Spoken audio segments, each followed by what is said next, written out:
solo acordar de eso. Bien, masa por 3 por 10 a la 8 elevado al cuadrado igual a 105 por 36 por 10 a la 10. Bueno, tendría que mi masa, ¿cuánto salía mi masa? Salía 9 por 10 a la 16 igual a 105 por 36 por 10 a la 10. Mira, novena y novena me quedó 4. La masa, ¿a qué es igual? A 4 por 105, 5 por 4, 20, llevo 2, 420. 420 por 10 a la ¿cuánto? Mira, 10 a la 10, 10 a la menos 16, 10 a la menos 6. Pero recuerda que esto te va a salir en kilogramos. Y bueno, esa es la respuesta. Pero a mí me están pidiendo expresar la masa en gramos. Por lo tanto, recuerda que kilo significa 10 al cubo. Así que la masa sería 420 por 10 a la menos 6 por 10 al cubo gramos. Y ahora mira, 10 al cubo por 10, 10 a la 4. Por 10 a la menos 6, 10 a la menos 2.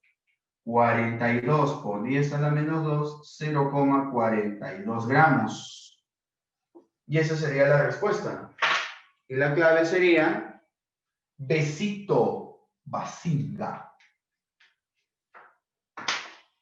¿Alguna duda con ese ejercicio? Para hacer la 13, si no, hablen. ¿No hay dudas, chicos?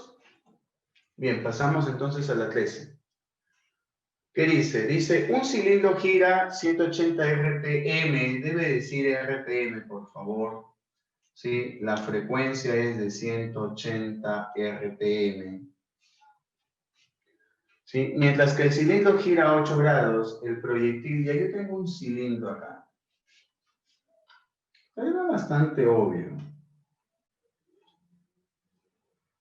Yo tengo un cilindro que está girando. Ese cilindro gira con esa frecuencia y hay un proyectil que ingresa. El proyectil va a abarcar un cierto tiempo y recorrer una distancia de 3 metros. Eso significa que cuando el proyectil atraviesa los 3 metros, el cilindro ha girado, gira un ángulo. Entonces, para el proyectil se va a aplicar que la distancia es rapidez por tiempo, porque tiene una cierta rapidez. Mientras que el cilindro está girando, gira un ángulo en el mismo tiempo. Una fórmula que me relacione ángulo y tiempo es la rapidez angular. Es cantidad de ángulo dividido entre tiempo.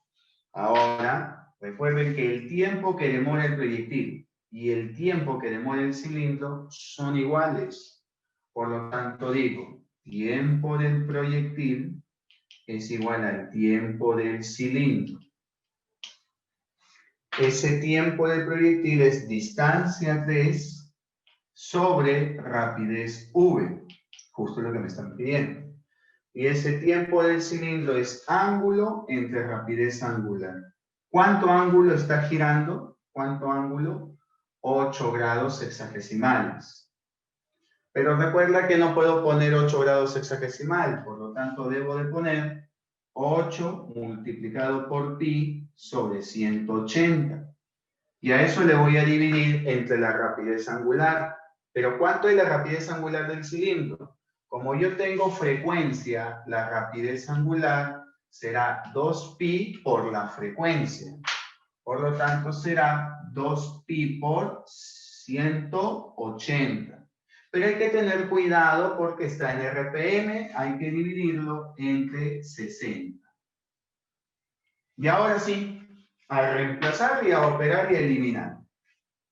Te ayudo, mira, se elimina el pi, se elimina el 180, se elimina. ¿Y qué me quedó? Bueno, me quedó que 60 pasa a multiplicar arriba y el 2 pasa a multiplicar aquí.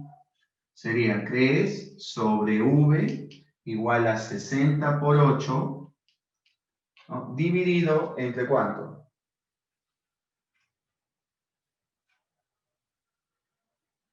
¿no? Dividido entre 2.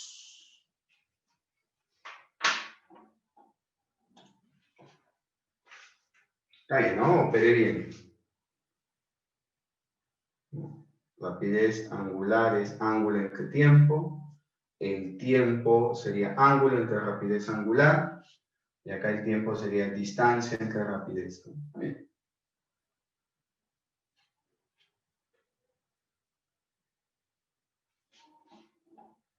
$405. Me pide la velocidad de la bala.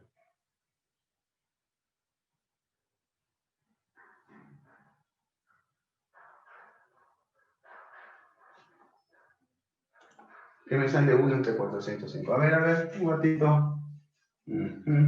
Vamos a hacerlo por parte, ya, qué raro. A ver. Primero la rapidez angular, 2pi por la frecuencia. La rapidez angular sería 2pi por 180 entre 60. Acá se va, y la rapidez angular del cilindro sería 6pi. ¿Ya? Luego, la rapidez angular se calcula como ángulo entre tiempo. Eso es igual a 6pi. ¿Ya? El tiempo es el mismo, pero el ángulo es 8 grados. Así que yo tendría 8 grados hexagesimales, lo multiplico por pi y lo divido entre 180. ¿No? Y eso le divido entre el tiempo. Acá abajo va el tiempo y eso es igual a 6pi. El pi con el pi se va. Y mi tiempo sería igual a ¿cuánto? A 8 sobre 180 por 6. Eso aquí es igual, porque ese tiempo lo voy a reemplazar aquí. Sería, a ver, mitad 3, mitad 4, cuarta, me sale 90, 45. Me sale 1 entre 45 por 3. Luego reemplazo acá porque la distancia sería 3 metros. La rapidez que no conozco y el tiempo que yo lo tengo, que sería 1 entre 45 por 3. Ahora despejo la rapidez y sería 45 por 3 por 3 sería 45 por 9. 9 por 5, 45, llevo 4. 9 por 4, 36 y 405. Y sí, sale 405 metros por segundo. Pero qué raro, ¿por qué no me salió cuando estaba dividiendo? Debió salirme lo mismo. No quería hacerlo por partes, quería hacerlo de frente. Seguro lo puse al revés sin querer. La respuesta sería avión. Profesor, Dime. ¿puede repetir las fórmulas, por favor? ¿Por qué uso esas Sí, fórmulas? acá lo primero que nosotros entendemos es que el tiempo con el que demora el proyectil y el tiempo que demora en girar el cilindro es lo mismo. El proyectil hace una MRU, distancia, rapidez por tiempo. Distancia tengo, rapidez no tengo, pero el tiempo es lo mismo que para el proyectil. Entonces, como yo quiero tiempo, mi rapidez angular, lo voy a calcular como ángulo entre tiempo. Y esa rapidez angular yo lo tengo porque tengo frecuencia. Entonces, la rapidez angular es 2pi por la frecuencia. La frecuencia es 180, pero RPM lo divido entre 60. Así que 60, 3 por los 6, la rapidez angular sería de 6pi. Ahora, esa rapidez angular se va a calcular como ángulo entre tiempo porque me dan ángulo de 8 grados hexagesimales. Pero tiene que estar en radiano. Lo multiplico por pi y lo divido entre 180. Como el tiempo está abajo, acá también lo multiplico por el tiempo. Entonces se va el pi, acá el tiempo pasa a multiplicar y el 6 pasa a dividir. Y al reemplazar el tiempo me sale 1 entre 45 por 3 o 1 entre 135, como quieran ver. Y ese tiempo lo reemplazo acá. Este tiempo que me salió 1 entre 45 por 3 o 1 entre 135, como quieran. Lo reemplazo acá. Y simplemente paso a multiplicar y me sale 405. Profe, entonces solamente uso una ecuación para igualar los tiempos. Claro, porque el tiempo, como te digo, que demora en proyectil en atravesar el cilindro es el mismo tiempo que demora en girar los 8 grados. Porque ahí dice, ¿no? Cuando el cilindro gira 8 grados, el proyectil ya pasó el cilindro. O sea, lo que se demora el proyectil y lo que se demora el cilindro son iguales, es el mismo tiempo.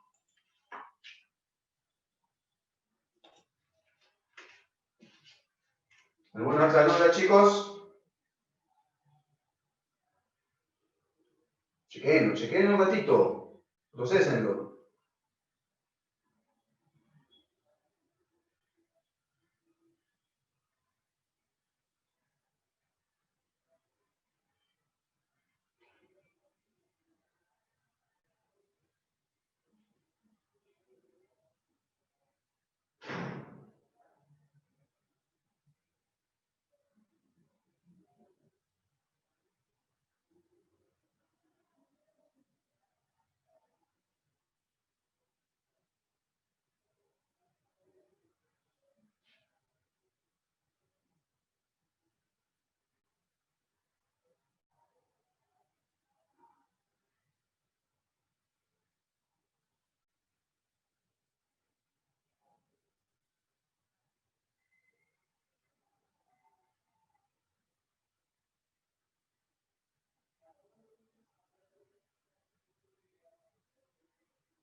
¿Ya está?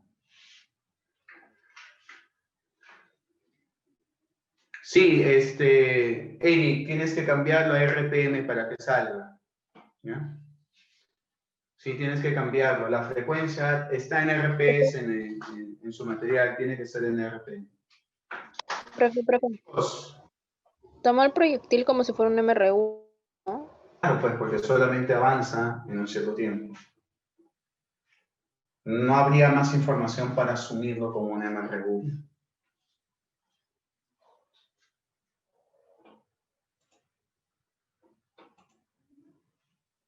Hacemos la 14, chicos, para terminar con el 2013-1.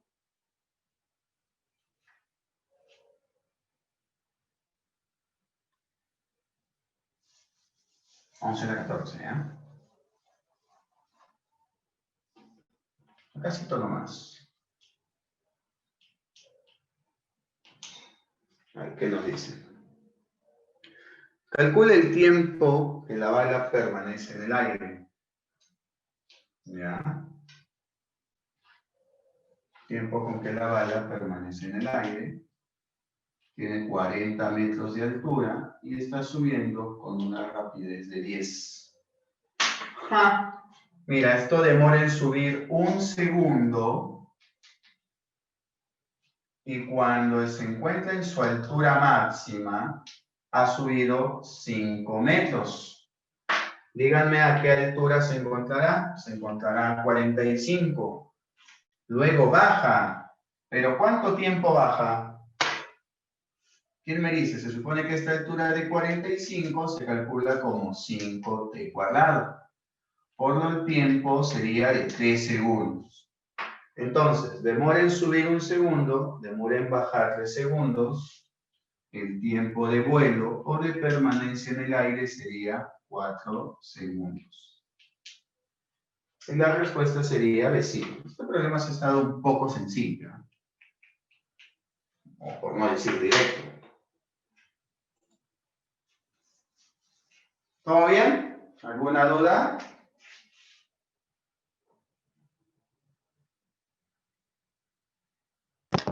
Profe, para el 5 hizo el 5t cuadrado, ¿no? Para llegar a la altura de 5. ¿Cómo? ¿Para llegar Para a llegar estos al 5 5. metros? Sí. Claro, el 5t cuadrado. O velocidad inicial por el tiempo, menos 5 por tiempo al cuadrado. Igual te sale 5. También puedes aplicar el concepto de Galileo, pero invertido. Como ha subido 1 segundo y luego va a tener que caer, cuando cae desde reposo, el primer segundo son 5 metros, gracias a Galileo. Entonces, si sube 1 segundo y cae 1 segundo, las alturas son iguales, 5 metros. Los 5 metros que sube, se encuentra 45, le meto el 5t cuadrado, 3 segundos que baja, 4 segundos tiempo de vuelo. ¿Alguna otra duda, chicos?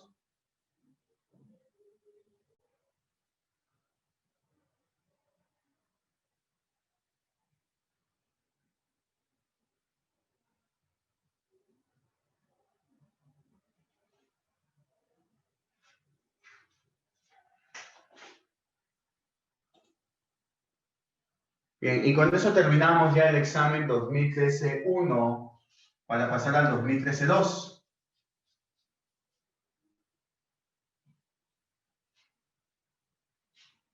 No hay más preguntas, ¿no, chicos?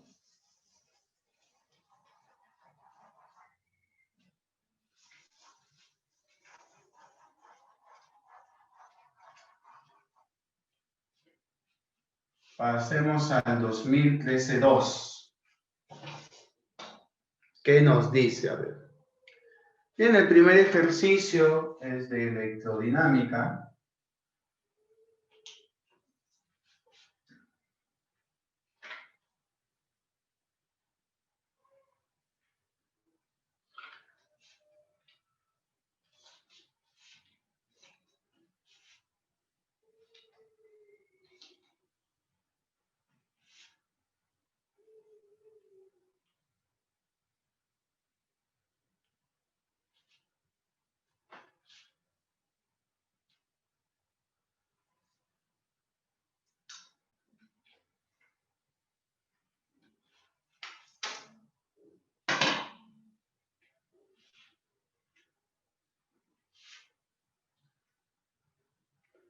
Muy bien, acá está una fuente de 12 voltios y ahí está. ¿Qué me está pidiendo? Calcule la corriente eléctrica que circula por la resistencia de 3 ohmios. Bien, muchachos, lo que primero vamos a hacer es hallar la resistencia equivalente, ¿ya? Porque el valor de la fuente de voltaje es de 12. Necesito el R equivalente para calcular la corriente que está saliendo de la fuente. Y se supone que este circuito es súper sencillo. Paralelo, multiplicación entre suma, 18 entre 9, 2. Y ese 2 con el 2 de arriba están en serie, así que sería 4 ohmios. Como la fuente de voltaje es de 12 voltios y la resistencia de 4 ohmios, la corriente será de 3 amperios, porque I por R me da voltaje. Entonces yo ya sé que de la fuente salen 3 amperios. Esos 3 amperios, para mi buena suerte, pasan por 2 ohmios. Luego, en este punto, la corriente se reparte. Se reparte en un pedacito, vamos a ponerle I1, y en otro pedacito vamos a ponerle I2. Ahora, ¿cómo calculo I1? ¿Cómo calculo I2? Existen muchas formas de hacerlo. Yo voy a hacerlo de una forma bien práctica. ¿Cuál, maestro? Calculando el voltaje que hay aquí. ¿Cómo se calcula el voltaje? I por R. 6 voltios. Ahora, de los 12 voltios que había en la fuente, 6 voltios están aquí, en esta resistencia. De 12, acá hay 6. Faltan los otros 6. Faltan 6 voltios. Esos 6 voltios se va a tener que, por así decirlo, ¿no? Van a tener que estar en estas dos resistencias. Entonces, recordemos que el voltaje se comporta de dos maneras dependiendo de los tipos de resistencias. Si las resistencias están en serie, el voltaje se reparte. Pero si las resistencias están en paralelo, el voltaje se repite. Faltaban 6 voltios. ¿Qué hago con esos 6 voltios? ¿Lo reparto un pedazo para ti y un pedazo para ti? ¿O lo repito? Para ti 6, para ti 6. Profe, están en paralelos. Ese voltaje se tiene que repetir. Por lo tanto, 6 voltios para ti, 6 voltios para ti. Y una vez que ya tengo los voltajes, se calcula la corriente directo. Porque recuerda que I por R me da voltaje. La corriente será 2 amperios. 2 por 3 me da 6. Acá la corriente será 1 amperio. 1 por 6 me da 6. ¿Qué corriente te pedían? La que pasa por 3 ohmios. O sea que mi respuesta sería 2 amperios. Clave besito. Y esa sería la respuesta en el problemita número 1. Vamos con el problemita número 2. ¿Qué dice ese problemita número 2?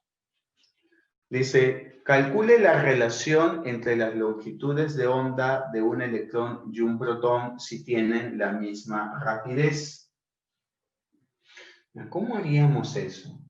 Fácil. Recuerda que la longitud de onda de una partícula, según Luis de Broglie, es constante entre masa por rapidez, ¿no? Constante de Planck entre masa por rapidez, eso es según Luis de Broglie.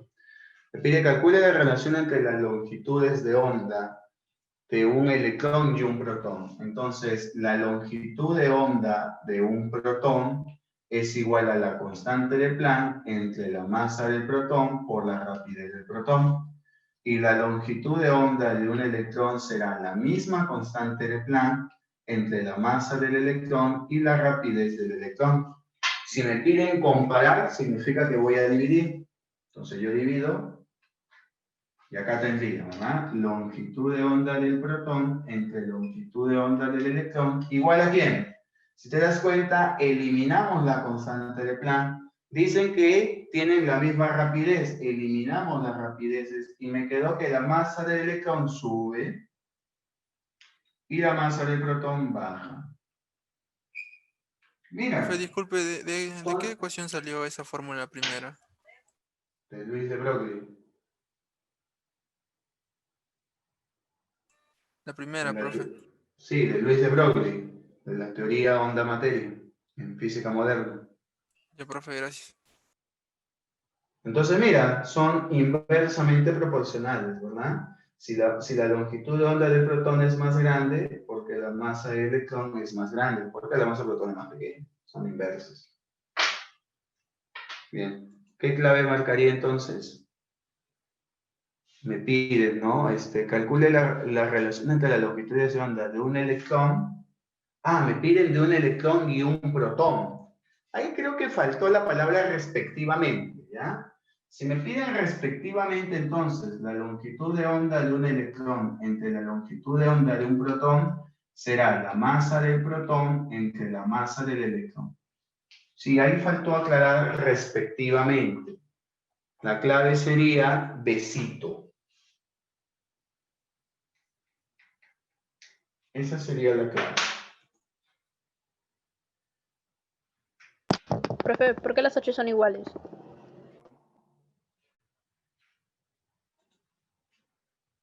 ¿Cómo? Las H... Ah, espera, ese es un coeficiente, ¿no? No te escucho muy bien. ¿Qué cosa? Profe, el H era un coeficiente, no, una constante. El H es la constante de Planck. La V es la rapidez del protón y la rapidez del electrón. Que el problema dice que son iguales.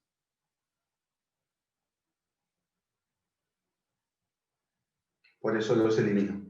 El problema dice esa información.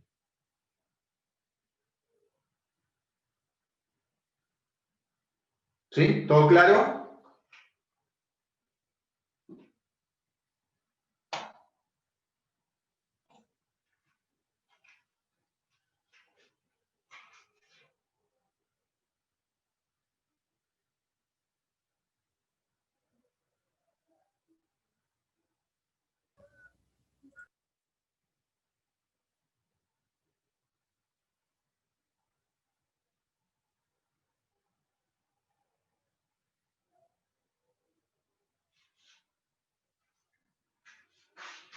Bien. Sigamos entonces, chicos.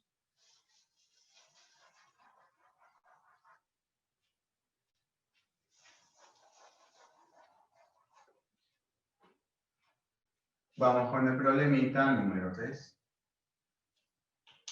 A ver qué nos dice. Dice, ¿cuántas calorías debe absorber 10 gramos de agua a cero? Ya tengo agua. 10 gramos a cero. Para llevar a vapor de agua a 200. Ay, ay, ay. Bien, chicos, recuerden que esa agua primero tiene que ir a agua, ¿sí? A 100 grados Celsius. Luego de eso, esa agua 100 tiene que pasar a vapor, tiene que cambiar de estado. En el cambio de estado, la temperatura no cambia. Una vez que ese vapor se encuentra a 100, recién podemos elevarle la temperatura hasta 220. Entonces, si tú te das cuenta, acá hay 3 calores. Un primer calor sensible, un segundo calor de transformación y un tercer calor sensible. Vamos a ponerle 1 y 2. Entonces, habría que darle 3 calores. Vamos a calcularlo. El primero es el calor sensible 1, que se calcula con semata. Y ya tú sabes que el calor específico del agua es 1, la masa es 10 y la variación de temperatura es de 100, por lo que me salía 1000 calorías. El calor de transformación, que es el que continúa, se calcula como quémala. La masa es de 10, pero recuerda que aquí se está transformando de agua a vapor, por lo que el calor latente tiene que ser 540. Con eso tendría 5400 calorías. Vamos con el calor sensible 2, que se calcula de nuevo con semata, pero ahora estoy en la fase de vapor, por lo que el calor específico es un medio. La masa es de 10 y la variación de temperatura de 100 a 220, 120. Y eso me daría 600 calorías. ¿Cuánto calor total necesitaría? Bueno, simplemente sería sumar, ¿verdad? El calor total sería 5400, 6000, 7000 calorías. Y la respuesta sería alianza. Ese sería el problema número 3. Vamos al problema número 4. ¿Todo bien, no, chicos?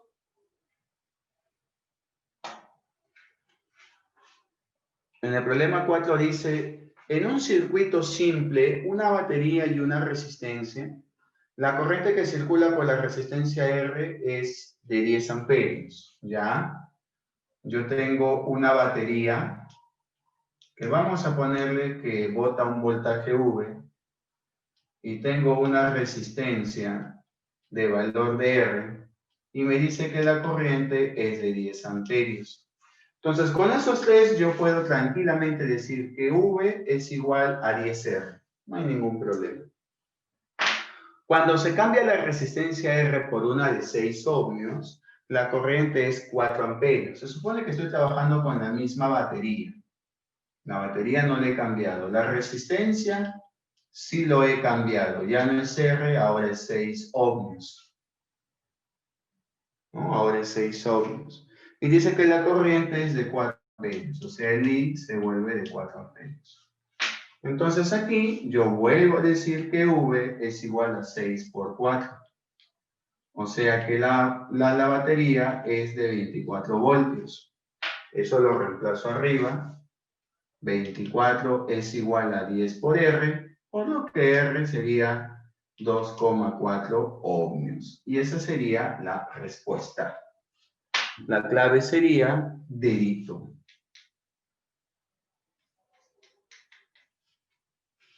Clave dedo. ¿Todos de acuerdo, chicos? Profesor, ¿podría volver a explicar el problema número 3, por favor? Sí, el problema dice que tiene 10 gramos de agua cero y lo quieres llevar a vapor a 220. No lo puedes hacer de frente, recuerda que es un proceso. El agua primero tiene que elevarse a 100 para que se pueda evaporar. Y una vez que esté evaporado, ya lo puedes elevar a 220. Entonces hay 3 calores. El primero es cuando el agua se encuentra a 0 y se eleva su temperatura hasta 100. Ahí va un calor, que es el calor sensible. Luego de eso, el agua 100 se va a transformar a vapor a 100. Ahí está el segundo calor, calor de transformación. Y luego que ya tengo vapor a 100, elevamos la temperatura de nuevo. Ahí está el tercer calor. Y aplicamos semata. Sumamos esos 3 calores y te da 7000. ¿Todo de acuerdo? Profe, Dime. ¿por qué la batería siempre va a ser igual su voltaje? No es que siempre sea igual, sino es que en este problema solo se cambia la resistencia. La batería no se toca. Así que es del mismo valor. ¿Qué dijo, profe?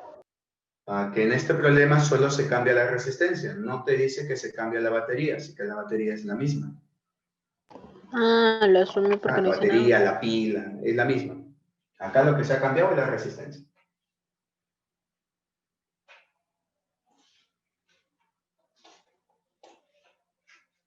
¿Hacemos el problema 5, muchachos? ¿Qué dice? Una máquina consume 30 watts. ¿Ya? ¿Qué significa 30 watts? 30 joules en un segundo. Esos son 30 watts. ¿Cuánto trabajo produce en una hora? Pues recuerden que energía mecánica es igual a decir trabajo mecánico. Es lo mismo. Lo único que se diferencian es en cómo se calcula.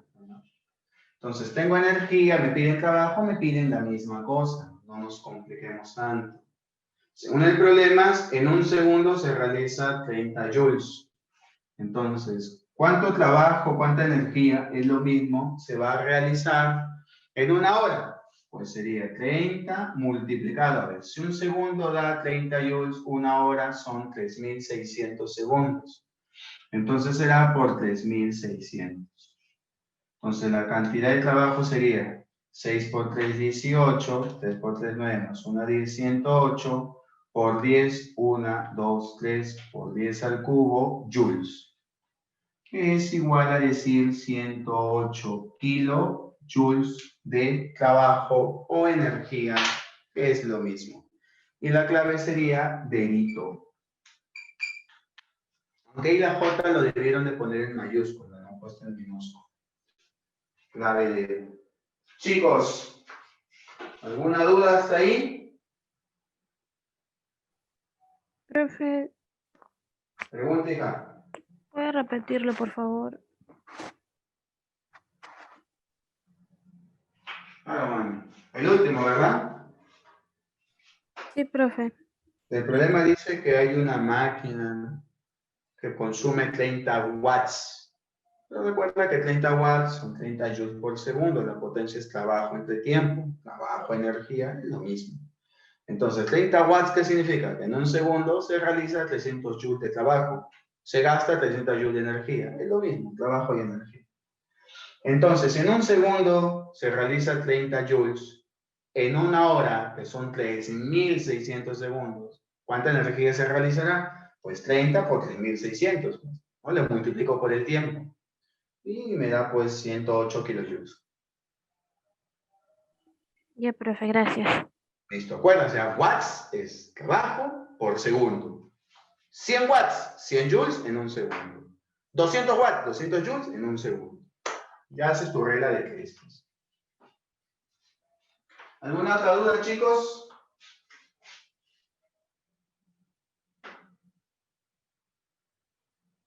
Si no, para pasar al problema número 6.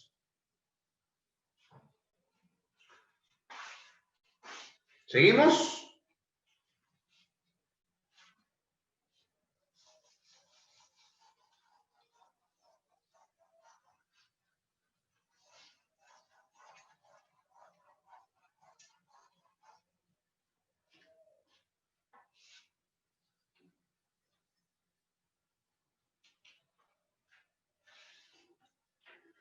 A ver, ¿qué dice?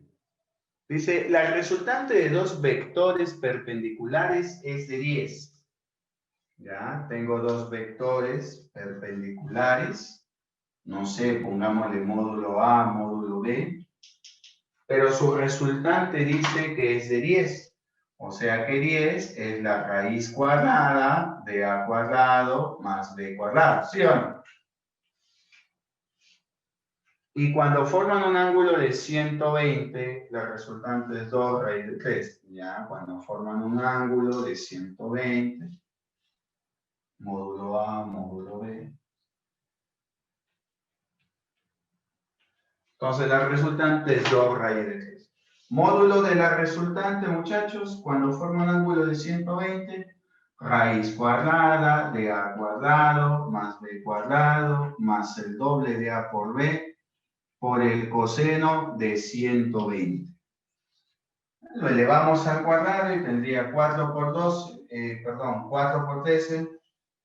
Tendría pues 4 por 3, 12. Llevo 1, 52. Eso es igual a A cuadrado más b cuadrado. Coseno de 120 es menos 1/2 por 2 menos 1, menos 1b.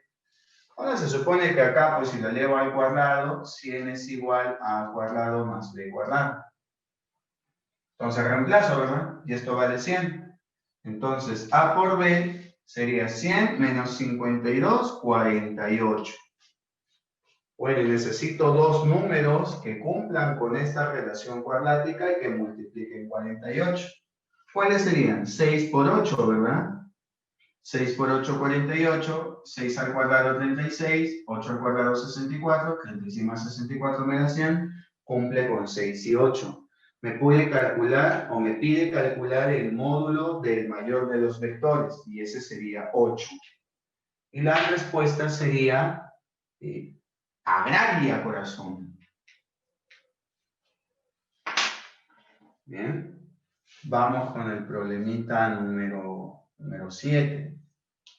¿Qué dice? Bien, tengo 4 vectores en esta posición.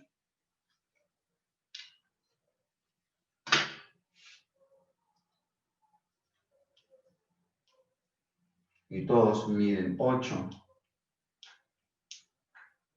Él es A, él es B,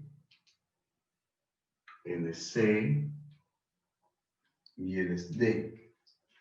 ¿Y qué pide? Pide calcular K. A ver, acá ya. ¿Qué cosa es K? A ver. Es A más C más B más D menos 2D. Ya, pero yo puedo asociar eso de aquí. ¿Asociar, maestro? Sí, mira. Yo puedo poner A más B más C más D menos 2D. ¿Y por qué, profe? ¿Por qué los va a cambiar? Porque A más B da 0 y C más D da 0. Lo que significa que el vector K simplemente es menos 2 veces el vector D. ¿Y qué te pide? Me pide calcular el módulo. Entonces, el módulo del vector K sería el módulo de esto, el signo desaparece, 2 veces el módulo de D. Y el módulo de D es de 8. Y 8 por 2 me da 16. Y esa sería la respuesta. Clave, besito. Ahí está. El problema 8 es simplemente hacer un diagrama de cuerpo libre, muchachos. Y obviamente el diagrama de cuerpo libre correcto, pues sería clave casa, ¿no? Eso sería un diagrama de cuerpo libre. En la pregunta 8, el diagrama de cuerpo libre es casa. ¿Alguna duda hasta aquí, muchachos?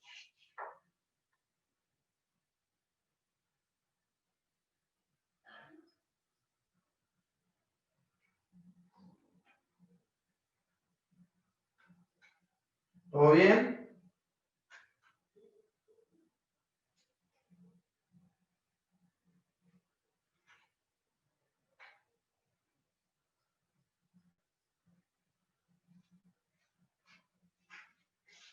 Profe, Dime, hijo. profe, ¿y por qué la flechita de la C no puede ser perpendicular? ¿Por qué tiene que ser en diagonal? ¿Cómo? Porque es en la 52, lo del DCL, Ya. el que usted dijo que salía C, en la C la Claro, flechita está en diagonal. Pero ¿por claro. qué no podría ser en perpendicular al bloque o la figura? Por algo llamado punto de concurrencia.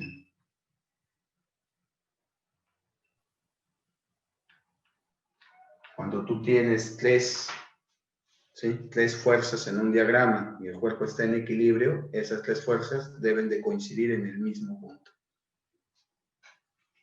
Eso te obliga a que la reacción tenga que ser inclinada. Ah, ya, profe, gracias. A tu libro, ¿no?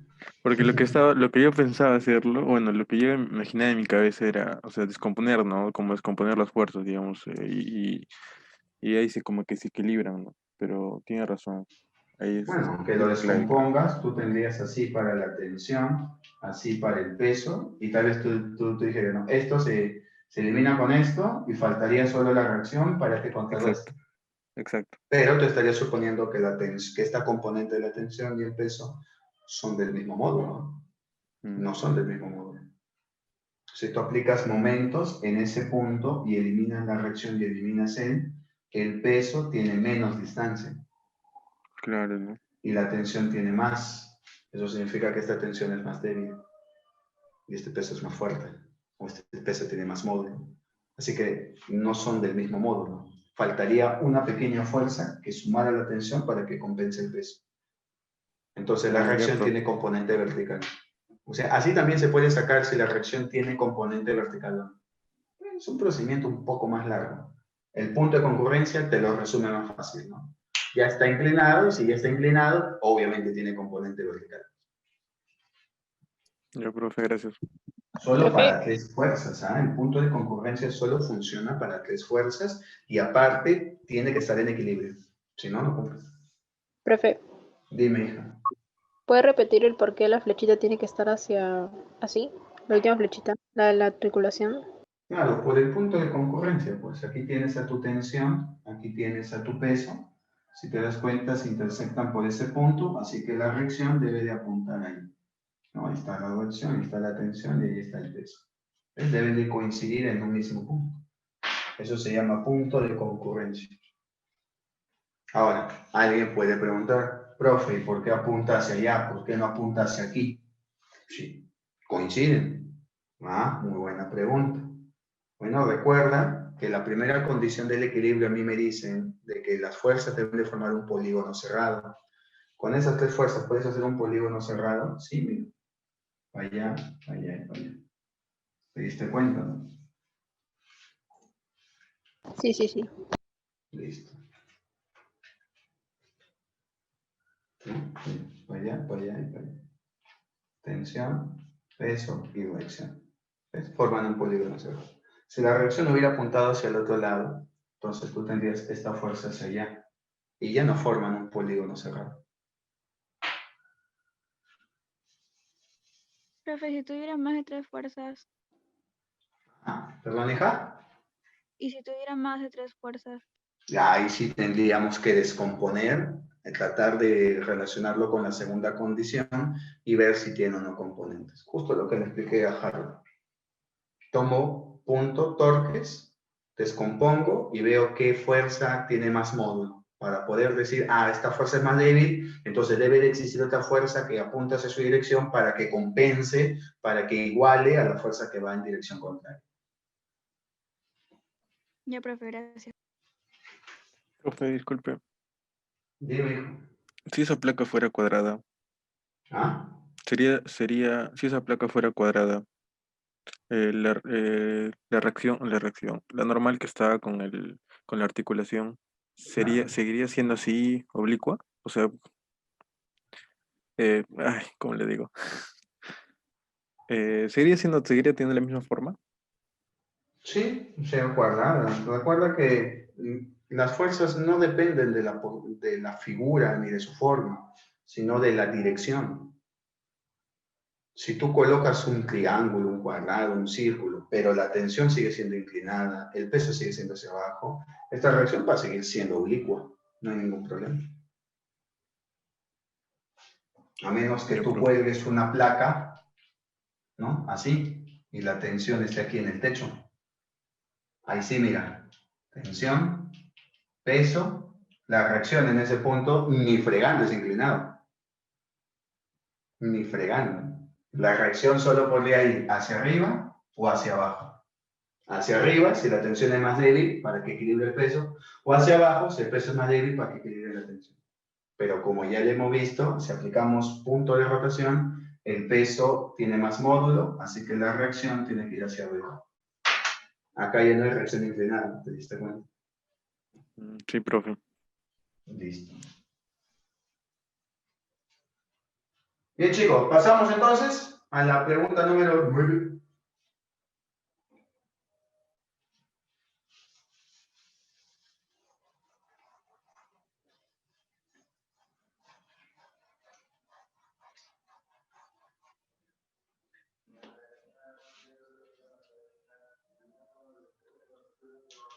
A ver qué dice. Un vaso de agua atado a una cuerda de longitud 2,5, ya, longitud de la cuerda, 2,5 metros. Gira en un plano vertical. Calcule la velocidad angular que debe tener para que el agua no caiga. Allá miren. Si el agua no cae, significa que aquí estaría el vasito, ¿no? El vasito, el balde, lo que sea. Y aquí está la cuerda que está atada al balde. Pero tenemos un pequeño problema. ¿Cuál? De que yo voy a analizar a la masa de agua que hay aquí. Y la masa de agua no está unido al cable o a la cuerda. El vaso está unido a la cuerda. Yo voy a analizar a la masa de agua. Y para que la masa de agua no caiga, eso tiene que girar muy rápido. Si alguna vez ustedes han agarrado un balde con agua y lo han hecho girar, si tú lo giras muy lento, el agua se cae y te moja.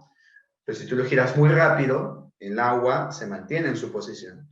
Mientras más rápido lo gires, el agua más se apega a la base del recipiente, generando mayor contacto y generando mayor normal. Pero si vas girando más lento, la normal poco a poco va desapareciendo. El agua ya no aprieta la superficie o la parte inferior del recipiente, sino que quiere caer. Entonces tiene que haber una velocidad angular mínima para que el agua no caiga. Y para que el agua no caiga significa que no hay normal. Por lo que la única fuerza que estaría actuando ahí sería ¿quién? El peso. Entonces yo tengo que mi fuerza centrípeta, en este caso, solo sería el peso, masa por gravedad. La fuerza centrípeta es masa por aceleración centrípeta, que es angular al cuadrado multiplicado por el radio. Y esto es igual a masa por gravedad, que ya todos sabemos que vale 10. La masa se elimina, el radio es la longitud de la cuerda. Entonces, rapidez angular multiplicado por 5 medios es igual a 10. Quinta y quinta me queda 2. 2 por 2 me da 4. Y obviamente la rapidez angular me queda 2. Así que la respuesta sería D2.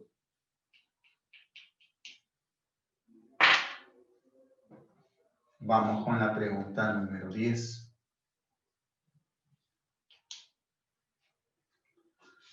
Dice, 2 jets en persecución con velocidades de 500 y 400. Ya están en persecución. Cuando están separados 7500, el más veloz, del más veloz se suelta un misil con aceleración de 2. ¿En qué tiempo el misil alcanzará el jet de menor velocidad? Ya, eso significa que el de mayor velocidad pues lo está persiguiendo. Bien. Acá hay un jet, pero el jet ya no me interesa. Recuerden que este problema ya lo hemos trabajado, muchachos, ¿sí? Por favor. ¿Ya hemos trabajado? Sí, lo hemos trabajado. Cuando hay un cuerpo en movimiento y algo sale de ese cuerpo, ese algo se lleva la velocidad del cuerpo. ¿Se acuerdan del globo aerostático que subía y yo soltaba la pierna? La pierna no empezaba con 0, la pierna empezaba con la velocidad que se llevaba del globo. Entonces, este misil se lleva la velocidad inicial ¿de quién? Del jet, que es 500.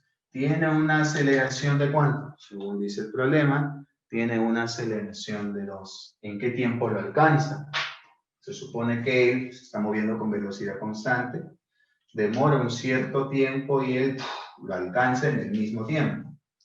¿Estamos de acuerdo hasta aquí? Por lo que acá habría una distancia de 1 y todo esto sería una distancia de 2. Todo esto sería una distancia de 2. Entonces se entiende que la distancia de 2 es igual a 7500 más la distancia de 1. Esta distancia de 2 es MRV, rapidez inicial ¿no? Multiplicado por el tiempo más 1/2 de la aceleración por el tiempo al cuadrado. Igual a 7500 más rapidez por tiempo 400t. Bien. Lo paso a restar. Tengo t cuadrado más 100t igual a 7500. ¿Hacemos aspa, profe? Pero juguemos con las claves, pero no ves que son 10, 20, 30, 40 y 50. A ver, pulséale 10, 100 más 1000, 1100, ni fregando. Más. 20, 400, 2000, 2400. Más. 30, 900, 3000, 3900. Más. 40, 1600, 4000, 5600. Más. Ya el último, pero por descarte, 50. 2500 y 5000, 7500. T igual a 50.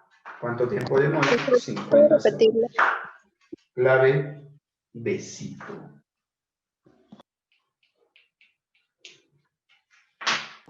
¿Todo bien, Profe. muchachos? ¿Alguna duda? Profe, ¿lo puede repetir? ¿Lo repetimos de nuevo? Sí, profe, ¿y por qué primero puso el de 400 y luego el de 500? Porque el problema dice, ¿no? ¿Qué tiempo alcanzará al de menor velocidad? Pues se supone que están en persecución, uno va adelante escapando y el otro va detrás persiguiendo. Yo no sé quién va adelante y quién va detrás, pero el problema finaliza el texto diciendo ¿en qué tiempo el misil alcanzará al jet de menor velocidad? ¿Eso qué significa? Que el de mayor velocidad ha estado detrás y le ha metido el misil. Pues. No creo que el de mayor velocidad haya dado la vuelta y haya metido el misil. No creo, no que hayan pensado eso. Ya, profe, y en el anterior, ¿por qué el peso? ¿Ah? Porque el peso es lo que provoca que las cosas caigan. La masa de agua que tiene el vaso se cae debido al peso que tiene. Pero para que caiga, ¿no? Para que caiga, arriba ya no debe de haber contacto. Se supone que la masa de agua está pegado a la parte inferior del recipiente, del vaso, del balde, lo que sea. Si yo lo giro con una velocidad lo suficientemente pequeña para que no caiga, significa que la normal prácticamente vale 0. Es por eso que la única fuerza que interviene es el peso del agua. Si tú preguntas por qué no dibujo a la tensión si hay una cuerda, es porque la cuerda está sujetando al vaso, al balde, no está sujetando al agua. Yo no estoy analizando el balde, yo estoy analizando el agua, la masa de agua que hay adentro, nada más.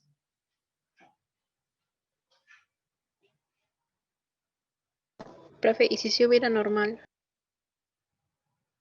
¿Cómo? ¿Y si hubiera normal?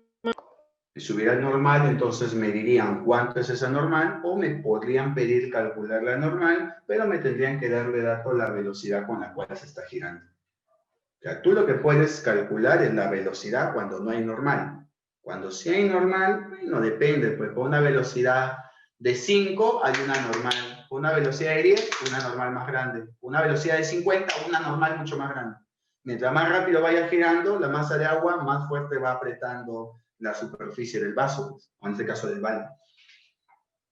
Si me piden hallar la normal, me tendría que decir para qué velocidad, porque para distintas velocidades, distintas normales, distintas intensidades con la cual la masa de agua estaría aplastando la parte inferior del balde. ¿Sí? ¿Se entiende, no? Lo que estoy diciendo. No mucho, profe. Te explico, mira. Imaginamos que yo voy a lanzar esto. ¿Sí? Yo lo lanzo y tiene que llegar hacia la pizarra. Te pido, ¿cuál es la velocidad mínima para que llegue a la pizarra? ¿Lo tengo que lanzar muy fuerte o despacio? No, profe, me refería a la del peso. ¿Ah? Al problema del peso. Sí, te estoy explicando con este ejemplo. Si entiendes el ejemplo, entiendes esta vaina. Ya. Si yo quiero que el liquid paper llegue a la pizarra, ¿sí? Lo puedo lanzar con distintas velocidades, ¿sí o no? Mira. Otro. ¿Te diste cuenta que lancé con distintas velocidades? Sí, sí. ¿Tú crees que es la misma normal, la misma fuerza de impacto? ¿Tú crees que es la misma normal si hago esto? ¿A que si hago esto? ¿Se generará la misma normal? No, ¿De qué dependería la normal? de la fuerza. Más que de la fuerza, de la que... yo no le estoy empujando, ¿eh? Yo le estoy De la velocidad. Muy bien. Dependería de la fuerza si yo lo hago y lo empujo, pero yo lo lanzo, yo le doy velocidad. Mientras más rápido lo lance, más fuerte impacta con la pizarra. Eso significa que la normal que se genera depende de la velocidad que tiene el liquid paper. Ahora, y si yo lo lanzo con la velocidad mínima para que llegue, significa que la velocidad mínima hace que el liquid paper llegue, pero no lo toca. Pero llega, pero no lo toca. Significa que la normal, ¿cuánto vale? 0. 0. Entonces tú puedes calcular la velocidad mínima con la que debo de lanzarlo para que prácticamente llegue, pero no lo toque a la pizarra. Llegue justo rozándolo, justo, ahí lo besa, pero no lo toca.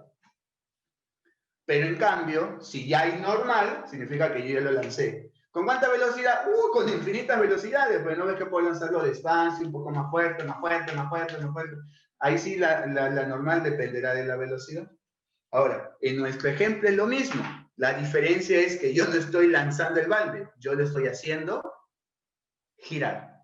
Y depende si lo giro así, si lo giro así, o si lo giro así, o así, o así, o así. Mientras más rápido lo gire, más se apega el agua al balde y más normal va a ver, pues.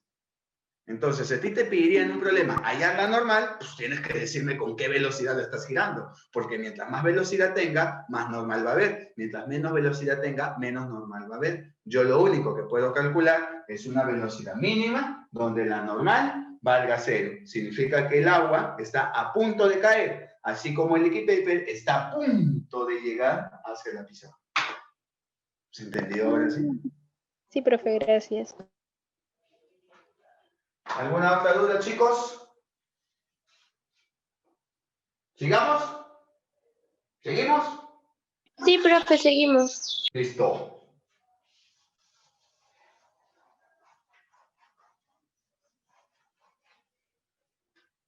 Vamos con el problema 11, ¿verdad? Ahí que dice. Indique verdad. Ya, indicar verdadero o falso. Vamos, rapidito nomás. ¿El primero qué es? ¿Verdadero o falso?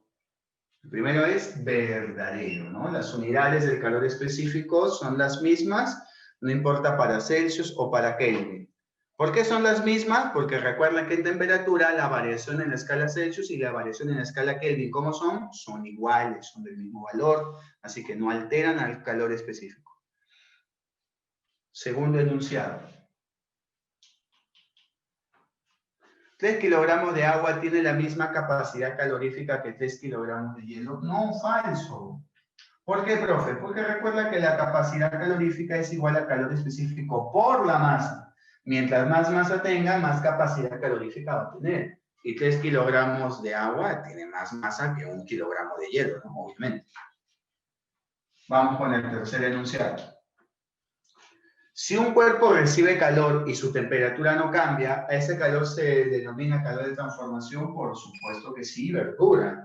Recuerda que existen dos tipos de calores, aquel que provoca un cambio en la temperatura, llamado sensible, y aquel que provoca un cambio de estado, llamado transformación. Y recuerda además que en la transformación la temperatura no cambia. Recuerda también que esa temperatura en la cual un cuerpo cambia de estado se le llama temperatura de ebullición o temperatura de fusión respectivamente. Bien, vamos con el problema 2 entonces. ¿Qué nos dice? A partir de los datos mostrados en la figura, si la persona se acerca a la pantalla 1 metro, ¿cuál es la altura de la sombra? Mira, este problema es sencillo. Muchos creen que es óptica, ¿eh? El problema no es óptica, es de RM nada más. Si tú te das cuenta, acá hay una persona de una altura h que no conozco. Acá hay una distancia de 1 metro, 2 metros y 3 metros. ¿Alguien sabe lo que voy a hacer? Voy a hacer semejanza. Este triangulito, mira, voy a aplicarle tangente. Tangente del triangulito chiquito, h entre 1. Tangente del triangulito grande, 3 entre 3. ¿Cuánto vale h? 1 metro. ¿Se entendió, verdad? ¿Cómo calculé la altura de la persona? ¿Qué crees que voy a hacer ahora? Voy a hacer lo mismo, pues. ¿Lo mismo, maestro? Sí, lo mismo, porque ahora la persona acaba de acercarse 1 metro. Esto es 1. La persona se acerca 1 metro. Acá es 2 y acá es 1. Y esta altura X que no conozco. Vamos a aplicar tangente de nuevo. Obviamente se forma otro ángulo, pues. Así que metámosle tangente de nuevo. Vamos, 1 entre 2 igual a X dividido entre 3. Habla, ¿cuánto vale X? 1.5. Y la respuesta sería, alianza, corazón.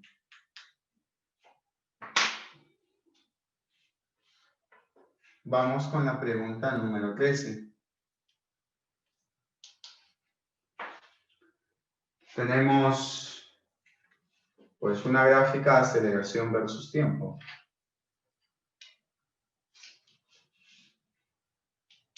Bien. Uy, pero, profe, esa gráfica está variando la aceleración. ¿Eso es posible? ¿La aceleración puede cambiar? Sí, pero no es un MRU. Esto no es un MRV, pues, obviamente. 0, 6 y 8. Y acá es 10. ¿Esto no es un MRV? No, para nada. Recuerda que en un MRV la aceleración no cambia. Es un movimiento con aceleración variable, que obviamente existe. Pero no lo estudiamos nosotros. Profe, si no lo estudiamos, ¿qué hace acá? No te preocupes. Recuerda que a pesar de que es una aceleración variable, las fórmulas no cambian. O sea, que la velocidad final es igual a la velocidad inicial más el área. No te preocupes, eso sigue siendo lo mismo. ¿Ya? Recuerda que el signo de la aceleración depende de dónde está. La aceleración en todo momento está por encima del eje tiempo. Tiene valores positivos. Por lo tanto, la aceleración es positiva en todo momento. Siempre apunta a la derecha. Lo que cambia es de módulo. De valor cambia, mira. Se incrementa, se incrementa, se incrementa, disminuye, disminuye, disminuye, pero siempre apunta a la derecha. Vamos a ver qué nos dice. En T0 hasta T4 aumenta su rapidez. Ahí vamos a leer el enunciado. Indique verdad o falso según corresponda. Ya faltó, en este problema debió de decir en la parte del enunciado que el móvil parte del reposo o el móvil se está moviendo a la derecha. Faltó aclarar eso. ¿Ya? Así que vamos con la premisa porque falta aclarar de que el móvil se mueve a la derecha. Si el móvil se mueve a la derecha y comienza a variar su velocidad según esta gráfica, donde obviamente está variando su aceleración, pues nos damos cuenta que la aceleración, como te dije, en todo momento también apunta a la derecha. Por lo tanto, su velocidad siempre está aumentando, al menos hasta 8 segundos. Recuerda que la velocidad disminuye de módulo cuando la velocidad y la aceleración tienen direcciones contrarias. Es verdad que la aceleración está disminuyendo, pero disminuye de cantidad. La dirección sigue siendo a la derecha. Es como que te diga, acelera con 2, acelera con 4, acelera con 8, acelera con 6, acelera con 2, acelera con 1. Está bien, disminuyó el valor de la aceleración, pero sigue acelerando. Para que desacelere, tiene que cambiar de dirección. Ahí recién desacelera. Ahí recién la velocidad disminuye. ¿Ya? Así que para tiempo de 4, que será por aquí, la rapidez sigue aumentando porque la velocidad y la aceleración siguen teniendo la misma dirección. Verdadero, entonces. El primero es verdadero. Vamos con el segundo. En T4 hasta T8 disminuye su rapidez. Ya hemos dicho que la única forma de que disminuya la rapidez es que la velocidad y la aceleración tengan direcciones contrarias. Y para hasta tiempo de 8 la velocidad siempre ha sido positivo, igual que la velocidad. Por lo tanto, no cambia de dirección, no disminuye la rapidez. Eso es falso. Hasta T8 su rapidez ha variado 40. Para ver cuánto varía la rapidez, paso a restar. Velocidad final menos velocidad inicial sería el área. Esto es la variación o el cambio de velocidad. Calculamos el área, que sería 8 por 10 entre 2, 40. Eso sí sería verdadero. Así que la respuesta sería alianza, corazón.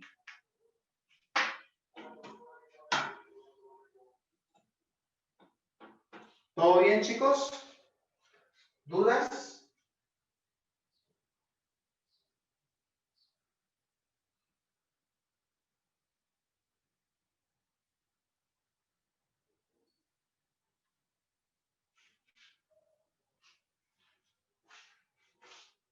Para hacer el último ejercicio. Todo bien, profe. ¿Sí, chicos?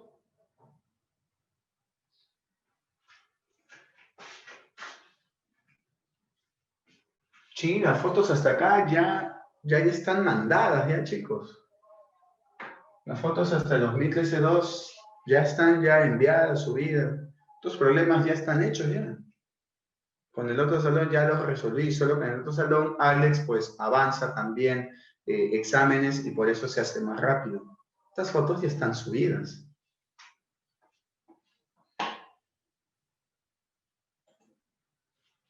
Bien, vamos a hacer entonces la pregunta 14.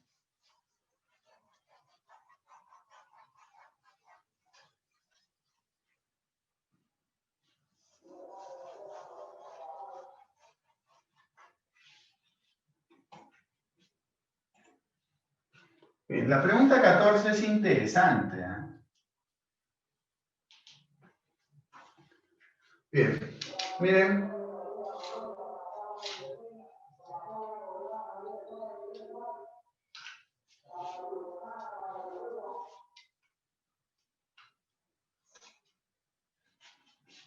Voy a hacer grande, ¿no?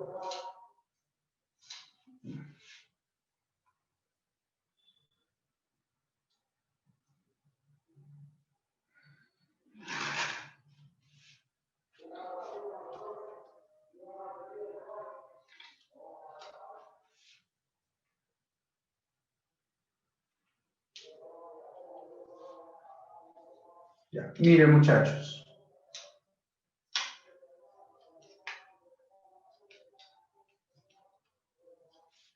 Yo intenté este problema y primero asumí que AB era la distancia entre los puntos. Pero está mal, el enunciado debe decir que la longitud de la cuerda AB vale 5. Esta cuerda vale 5 metros. Eso es lo que debió decir el enunciado. Miren lo que vamos a hacer. Yo voy a dibujar aquí mi tensión y aquí mi tensión que es la misma. ¿Ya? Y aquí estaría mi otra tensión, que es del mismo módulo que el peso del bloque, que por dato del problema vale 30. Muy bien. Ahora, estas dos tensiones son del mismo valor, pero necesito descomponer, para eso necesito ángulos. Y para eso me va a servir lo que voy a hacer ahorita. Voy a trazar estas dos longitudes de aquí.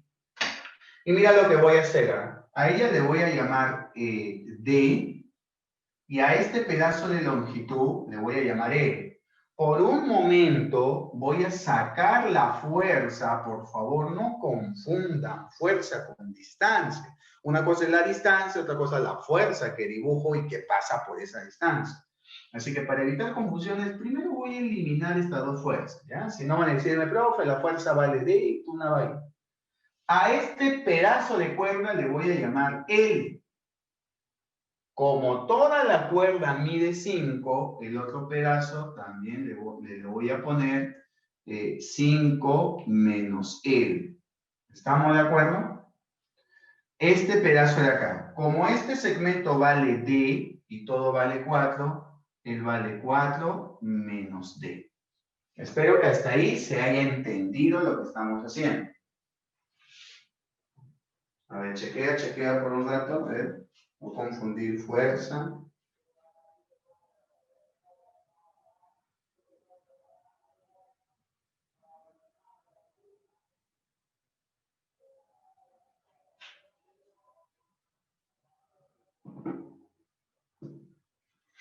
¿Todo bien? ¿Sí?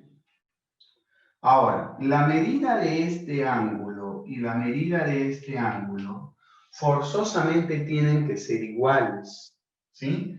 Este ángulo de acá le voy a poner alfa y este ángulo de acá le voy a poner alfa. ¿Por qué? Te explico. Cuando yo hago mi diagrama de cuerpo libre, yo acá tengo a la tensión que vale 30, y acá tengo a una tensión que no conozco, que le voy a poner T, y acá tengo otra tensión que no conozco, que también le voy a poner T porque es la misma fuerza. Cuando yo descompongo en una horizontal y en una vertical, porque eso es lo que voy a tener que hacer, descomponer, pero para eso necesito ángulos, yo le voy a poner ángulos diferentes, alfa y beta. Entonces yo voy a tener T coseno de beta, T seno de beta, y acá T coseno de alfa, y T seno de alfa. Y esto ya no existe. ¿Te has dado cuenta de algo? Que al aplicar el equilibrio, T coseno de beta y T coseno de alfa tienen que ser iguales. Y si yo igualo T coseno de beta con T coseno de alfa, coseno de alfa y coseno de beta son iguales. ¿Eso qué significa? Eso significa que alfa y beta son de la misma medida. Dicho de otra manera, mi 30 va a ser igual a T seno de beta, pero esto es lo mismo que alfa. T seno de alfa más T seno de alfa, 2T seno de alfa. Si yo calculo alfa, calculo T, que es lo que me están pidiendo, la tensión de la cuerda. Porque eso pide, ¿no? Calcular la tensión de la cuerda. Y para eso, pues, vamos a aplicar semejanza. Si tú te das cuenta, yo al aplicar semejanza triangular con este de aquí y con este de acá, yo tengo L entre D. L entre D. ¿Eso qué tiene que ser igual? A 5 menos L entre 4 menos D. A 5 menos L entre 4 menos D. Y mira, voy a multiplicar en aspa. Si yo multiplico en aspa, tendría 4L menos DL igual a 5D menos DL.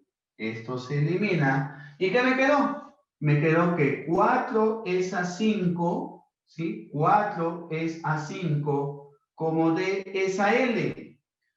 Lo que significa que D es como si fuera 4 por algo, no sé, pues 4K. Y L es como si fuera 5 por algo. 5K, vamos a... Oye, no. Alfa ya lo descubrí. ¿Quién es alfa? ¿Quién me dice quién es alfa? Alfa sería 5. Perdón, alfa sería 37 grados. Y si alfa vale 37 grados, pues simplemente reemplazo aquí. 30 es igual a 2 por T por el seno de 37, que sería ¿cuánto? 3/5, ¿verdad? El seno de 37 sería 3/5.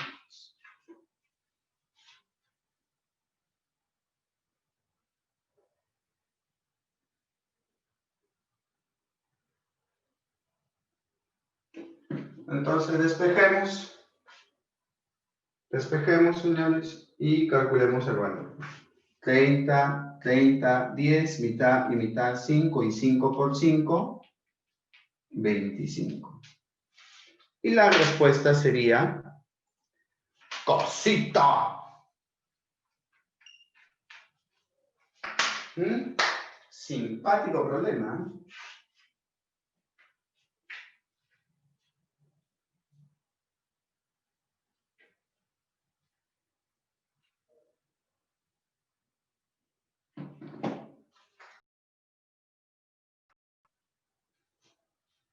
¿Alguna duda, chicos? Espero que no.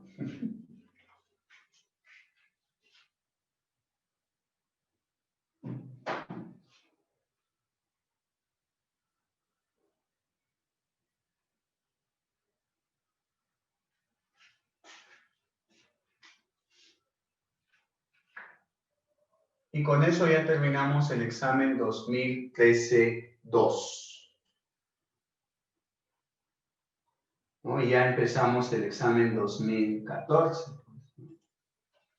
Pero dudas finales, ya el examen 2014 lo vamos a tocar ya la siguiente semana, ya con más calma, porque ya son 11:41, ya prácticamente se nos ha vencido la hora. Como es cuando uno estudia, ¿no? ¿Dudas finales, chicos? ¿Dudas finales?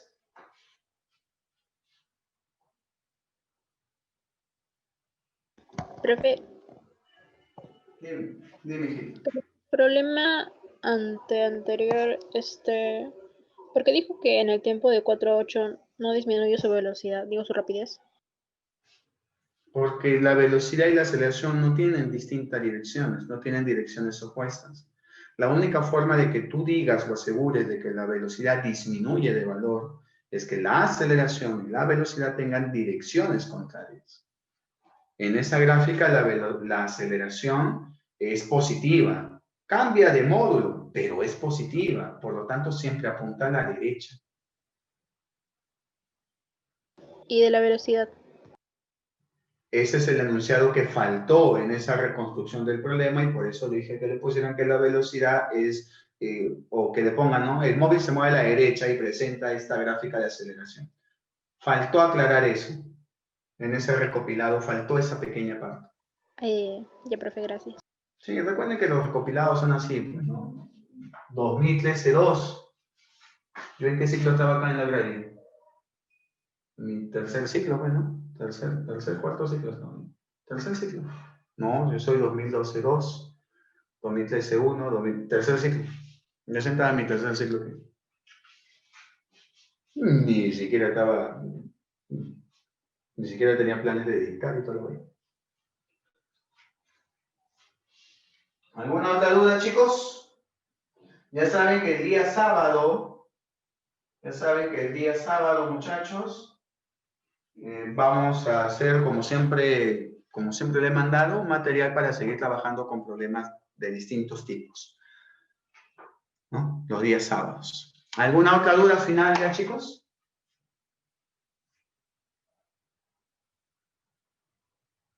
¿Ninguna, muchachos? Bien, chicos, si ya no hay dudas finales, entonces esta ha sido la clase de hoy. Nos vemos ya el día sábado, ¿sí? Nos vamos con un material que ya saben que siempre trabajo yo, materiales que yo les mando a ustedes, ¿sí? Bien, chicos, cuídense, nos vemos hasta el sábado. Bye, sigan estudiando y esfuércense bastante.